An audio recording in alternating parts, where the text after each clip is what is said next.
Donc, pour ne pas faire trop long, j'en viens directement au travail de David S. Marriott. C'est donc du rapport entre cette conception de la noirceur que je viens de vous énoncer et la psychanalyse lacanienne. Alors, donc cette éthique noire du réel que Wilderson appelle de ses voeux, c'est donc David S. Marriott qui va, je crois, s'efforcer de la penser dans son livre Lacan noir, Lacan and Afro-Pessimism. Livre dans lequel Marriott donc se propose de revisiter la théorie du signifiant lacanien d'abord, puis celle du stade du miroir à partir du concept de noirceur tel que développé par Warren et reprise bien sûr par Wilderson.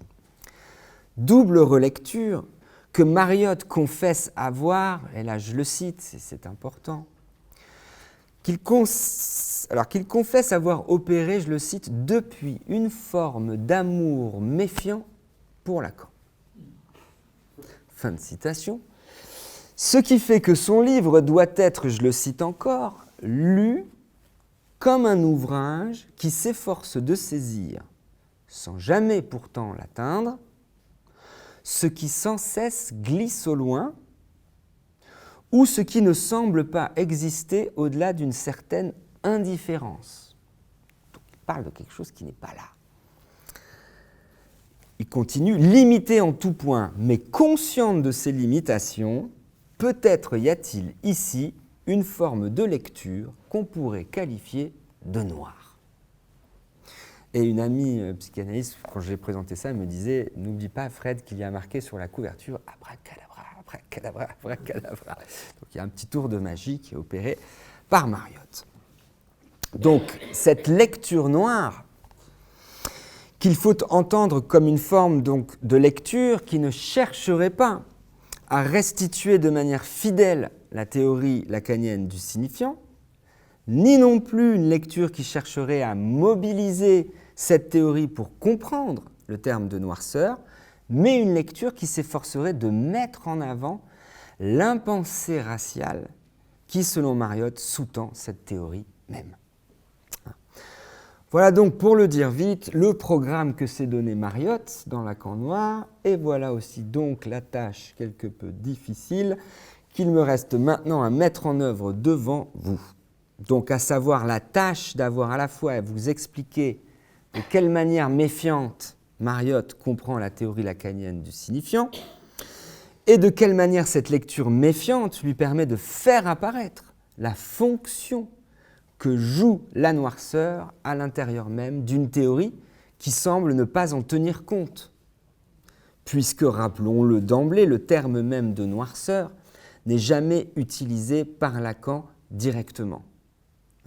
En fait, je l'ai trouvé dans Position de l'inconscient, mais pour caractériser l'inconscient pré-freudien qui serait comme l'un noir, c'est-à-dire qu'on pensait la noirceur, enfin bon bref, voilà. Mais c'est la seule référence, mais c'est la couleur noire qui est convoquée, mais pas la noirceur au sens là. Donc en tous les cas, ce terme de noirceur est absent donc, de la théorie lacanienne. Et c'est pourtant à partir de cette absence, de cette indifférence apparente que Marriott entend interroger la théorie lacanienne en tant que cette absence serait le signe, justement, d'une certaine blancheur présumée de la pensée de Lacan. Autrement dit, et pour reprendre cette fois une formule de Jacques-Alain Miller, dans son article Suture, élément de la logique du signifiant, on pourrait dire que la noirceur serait, et là je cite Miller, comme l'élément qui manque, sous l'espèce d'un tenant-lieu. Fin de citation. Pour autant que la noirceur serait justement, c'est ce que je vais essayer de vous expliquer, ce que le sujet ne pourrait qu'ignorer au moment où il opère sa fonction. Alors, comme vous le savez tous ici, c'est à Ferdinand de Saussure que Lacan emprunte le terme de signifiant, terme qui désigne chez Saussure la partie acoustique et matérielle d'un signe, je ne vous rappelle pas tout ça, et qu'il oppose à sa partie conceptuelle, c'est-à-dire à son signifié. Théorie du signe, vous vous en souvenez, qui permet à Saussure de ne plus voir dans les mots, comme le présupposait la théorie antique du langage, de simples étiquettes à poser sur des choses, mais au contraire de développer une véritable théorie de l'arbitraire du signe, nouant une image acoustique à un concept à partir d'un jeu de différences, ne présupposant, c'est ça le point, pour fonctionner, aucune référence ou indexicalité au départ. Et partant donc de cette théorie saussurienne du signifiant, ce que s'efforce d'articuler la théorie du signifiant lacanienne, vous le savez tous ici en tant que lacanien, c'est l'effet que produit sur tout être parlant le signifiant. Autrement dit, les effets que sa logique différentielle induit dans le corps de celui qui parle.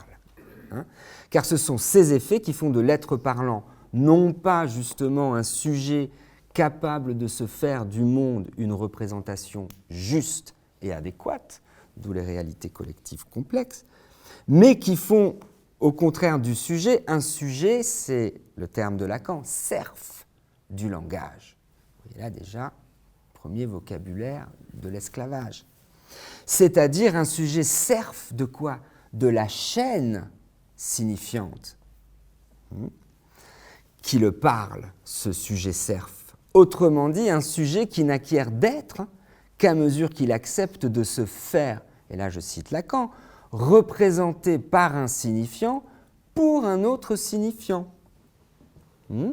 Logique de servitude au signifiant qui conduit Lacan à dire dans sa conférence « Mon enseignement », je le cite, tout ceci permet de représenter bien des choses.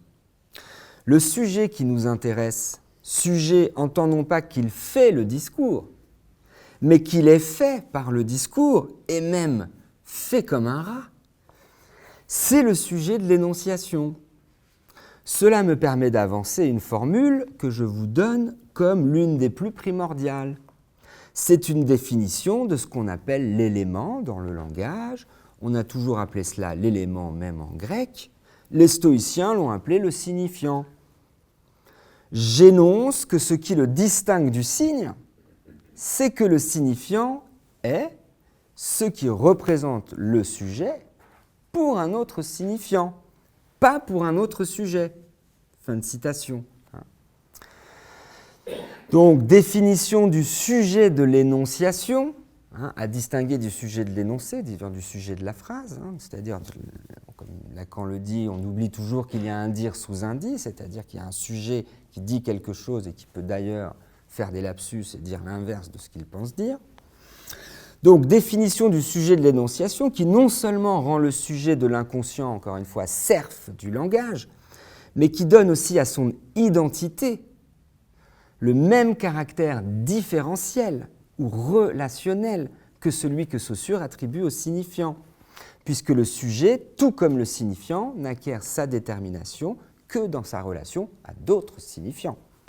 Détermination qui, vous vous en souvenez tous dans Fonction et champ du langage, qui soumet la vie publique du sujet, notamment dans sa vie publique quand il doit aller aux toilettes, aux lois de la ségrégation, terme encore hérité de l'esclavage, de la ségrégation urinaire, où il faut bien choisir quelle porte vous allez ouvrir pour aller faire vos besoins. Alors, partant de là, Mariotte en conclut que l'intérêt premier de la théorie lacanienne du signifiant du point de vue de la noirceur est de pointer le fait que tout sujet en tant que sujet de l'inconscient est un sujet qui est irrémédiablement soumis à une forme d'esclavage primordial vis-à-vis de l'ordre signifiant, dont les expressions, encore une fois, servent du langage, chaîne signifiante, loi de la ségrégation urinaire, font preuve. Esclavage primordial que la psychanalyse lacanienne entend interroger, mettre au travail, en prêtant une attention toute particulière, encore une fois, aux endroits où la division du sujet se révèle, c'est-à-dire aux endroits où le sujet devient le jouet de sa pensée et où se révèle au mieux donc son aliénation fondamentale et donc sa division fondamentale. C'est pourquoi d'ailleurs, le type de vérité qu'il s'agit de mettre à jour pour Lacan n'est encore une fois pas la vérité d'une parole qui serait conforme à la description d'une réalité, ce que Lacan en fait nomme une parole vide, c'est-à-dire une parole vidée de son sujet d'énonciation, la seule parole d'ailleurs qui intéresse la philosophie analytique, c'est-à-dire bien s'assurer qu'il n'y a pas de sujet d'énonciation, pour pouvoir vérifier la conformité d'un propos à la réalité. Au contraire, hein, pour Lacan, la vérité, c'est la vérité qui vise à faire apparaître l'esclavage primordial qui caractérise la condition même de tout être parlant. Vérité qui ouvre sur une forme de, comme on le verra, de séparation d'avec la chaîne signifiante, séparation qui elle-même induit une forme de désêtre, hein, que Lacan nomme tantôt la traversée du fantasme, tantôt la pince, et qui elle-même ouvre sur une forme de libération, hein, indexée sur un savoir, le savoir que met à jour une analyse, à mesure que se révèle à l'analysant la consistance même de la chaîne signifiante qui l'aliène. Libération qui ouvre sur une forme d'existence hors de la chaîne signifiante et des effets de sens qu'elle produit. Existence qui permet donc à l'être parlant de ne plus être l'esclave du signifiant qu'il représente, mais au contraire qui lui permet, comme l'écrit Lacan dans Position de l'inconscient, justement, qui permet au sujet de pouvoir se parer du signifiant.